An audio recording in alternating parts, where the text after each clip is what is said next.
My friends, can I be honest with you for a second? It's hard being a part-time gaming YouTuber sometimes. There's too many games to play in too little time.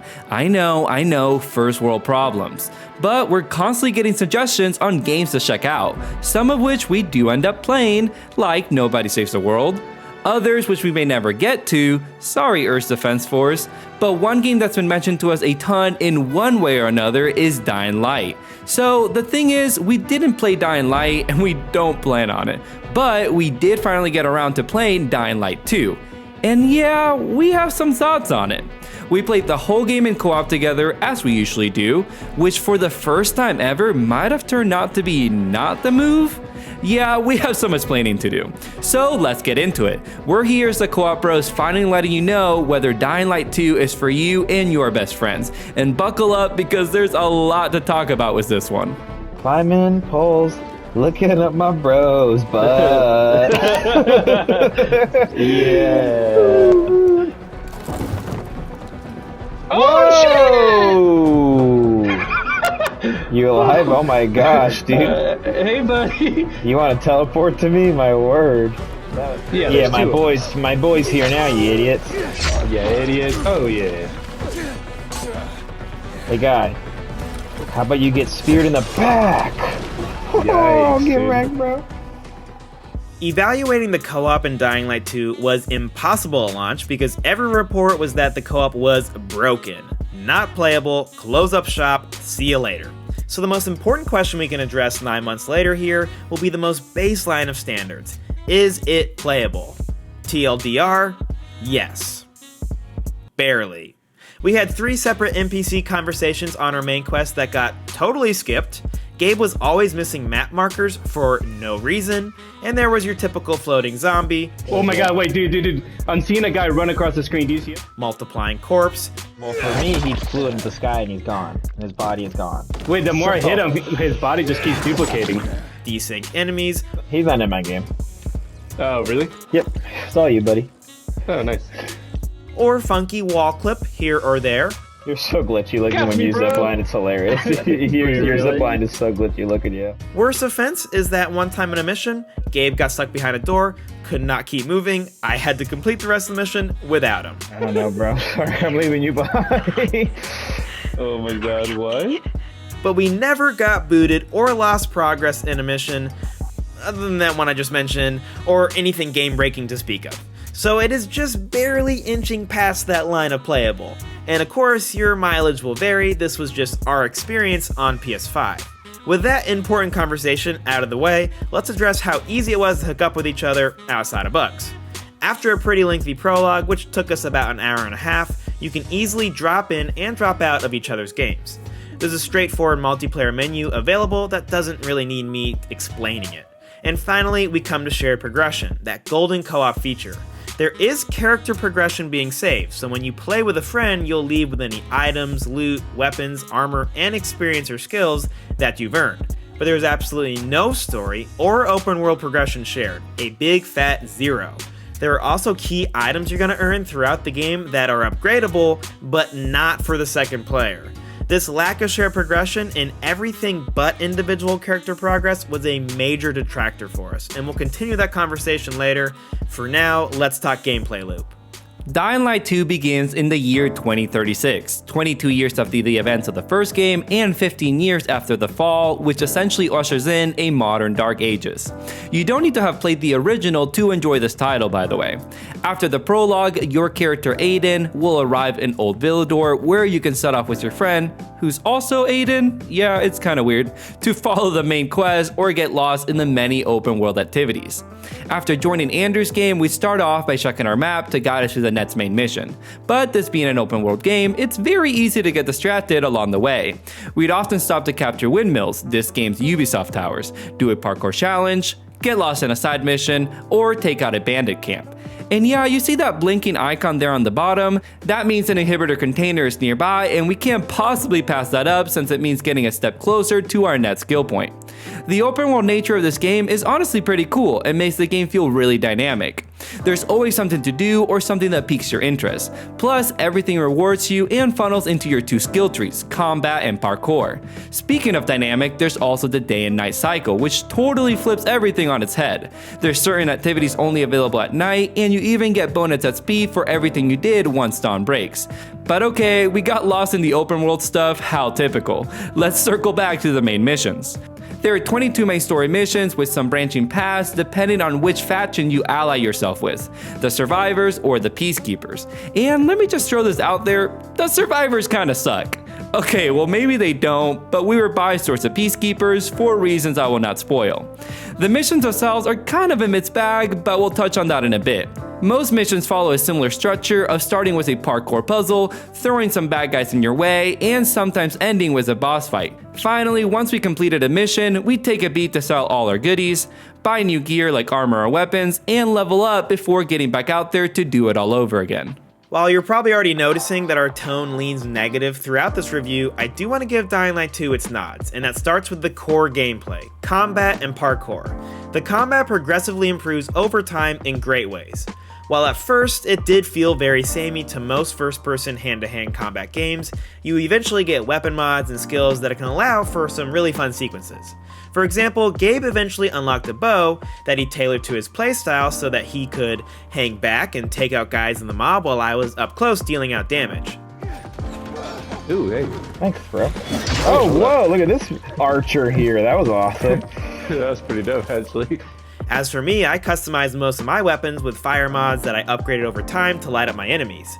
Gabe then added into the mix with different elemental arrows, and you can kind of see where I'm going with this. Plus, the combat skills can be a fun addition to your arsenals, like my aerial drop kick that truly never got old. Oh, dude, watch this, ready? Yeet! Nice. Gets them every time, dude. Yeet! Oh my god. Or Gabe's skill that unlocked the ability to shoot arrows mid-jump in some sweet slow-mo. Ooh, dang. I should also include how before fights we like to put our best foot forward, so one of the items I found myself upgrading and creating were Molotov cocktails, which always gave us a nice upper hand. Gabe also would look for environmental objects like exploding propane tanks and shoot those off from afar. Altogether, the combat was a highlight in co-op except for boss fights, but we'll touch on that in a bit. Parkour was also a blast together as we ran through the rooftops of the first open world area, Old Villador. With a friend, it's fun to race to an objective or point out a good pathway. It helped keep our spirits high at first between missions. And when there was a parkour puzzle, having 2 Aidens try to solve it together led to some nice brainstorming. Finally, there are a few solid quality of life co-op features here that try to outweigh the bad. The ability to drop loot that better suited your buddy's build was nice to see, and if one person made it to the objective before you, you could always just teleport to them. So look, there is some good in the co-op at play, but we need a little bit more time to talk about the bad. Where'd you go? Oh, frick. Oh, no, I hate that! Holy shit! The stupidest thing ever, dude. Why would you make the side jump the same, but the side move the same thing as the jump button? Oh, it doesn't my make God, sense. Whew, okay, buckle up everybody, here we go.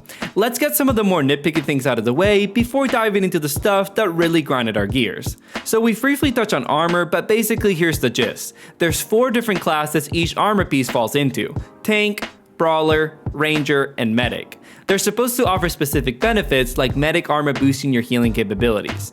But in reality, we never felt that armor made a big difference, even with Andrew running a full medic build. The minor stat increases were there for sure, but they don't make enough of an impact on the actual gameplay. So you can basically toss build diversity out the window. Honestly though, you wouldn't really need it because the boss fights in this game are kind of a joke. While the combat is great when you're up against groups, in boss fights it's way too easy to corner someone and just hack away. Sadly, the co-op doesn't get much better in the mission design.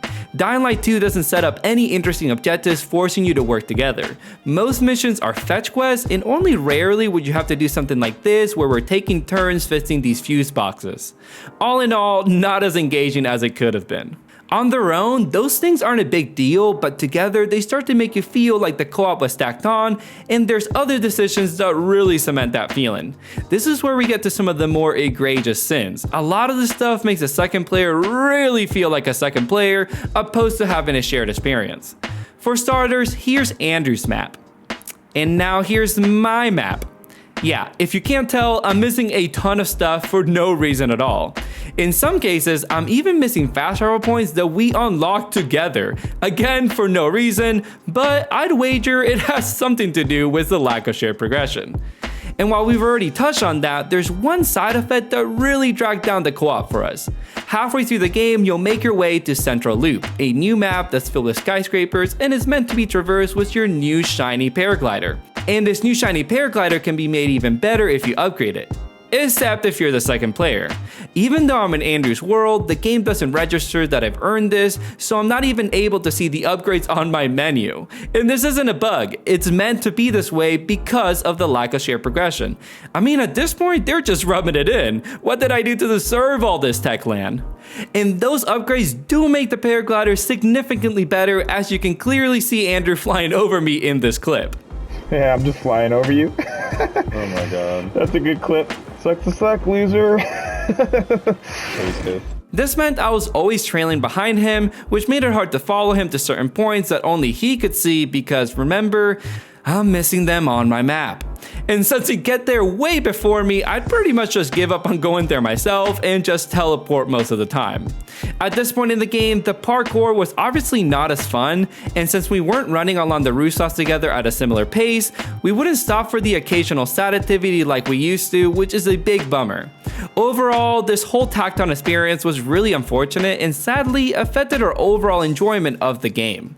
Because of the shortcomings of the second player, the lack of shared progression, lingering bugginess, and what for us ended up being an underwhelming story, we did not have fun in Dying Light 2. Now, there were certainly moments, especially early on, but by the end, man, did we want this game to end. And unfortunately for us, Dying Light 2 did not want to end.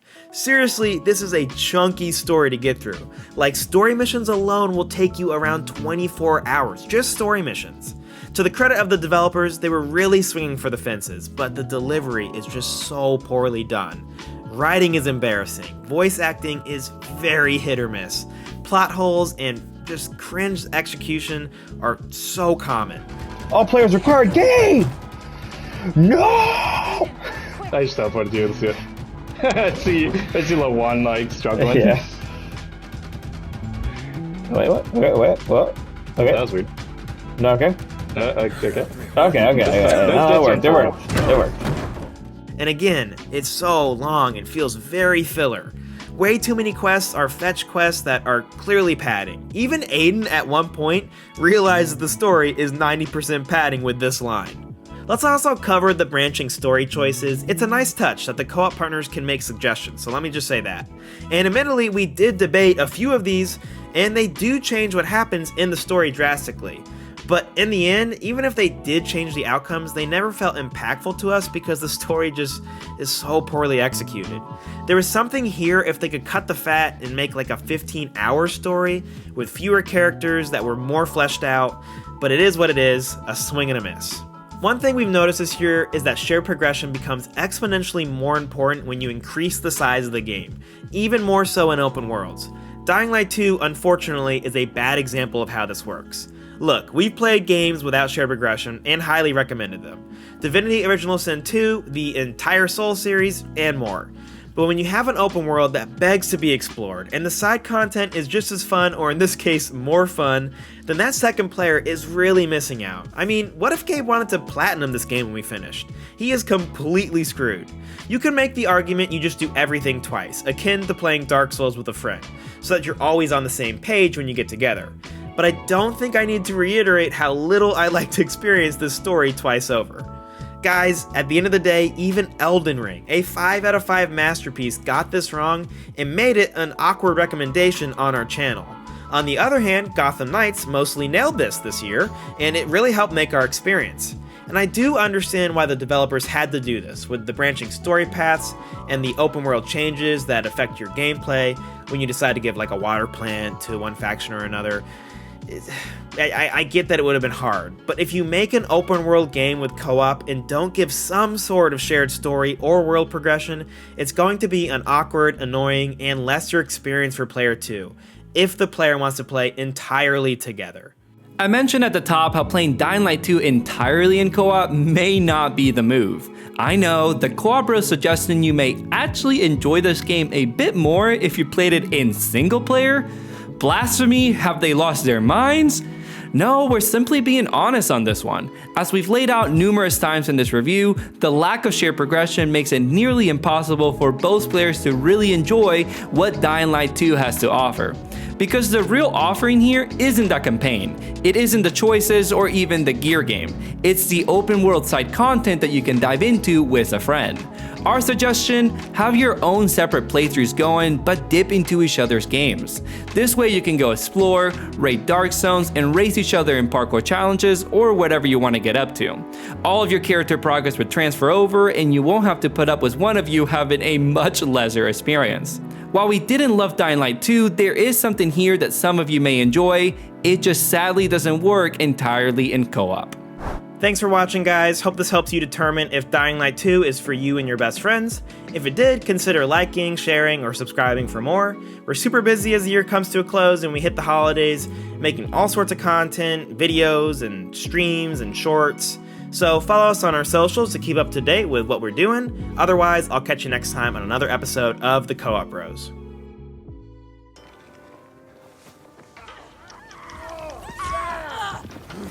Who are those people? Did you just kill random people? I'm out here doing my thing, and I hear screams, and I look to the left, and you're just killing total civilians. Oh my gosh. That's the PKs for you, Aiden.